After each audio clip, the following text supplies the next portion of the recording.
Ito yung mga sign na tayo po ay nasa huling panahon na at malapit nang dumating ang Panginoong Hesus. Matthew chapter 24 verse 14, ipapangaral sa buong mundo ang magandang balita tungkol sa paghahari ng Diyos upang malaman ito ng lahat ng tao at saka darating ang katapusan.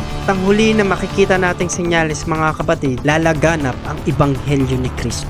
Nakikita po natin yan mga kapatid kahit sa mga social media platforms. Meron na po at marami na pong nangangaral ng salita ng Diyos. Mga street evangelist, mga misyonaryo, mga pastor na naglilingkod sa Diyos at sa tao sa mga kabundukan, sa mga bukid na hindi pa naabot ng salita ng Diyos.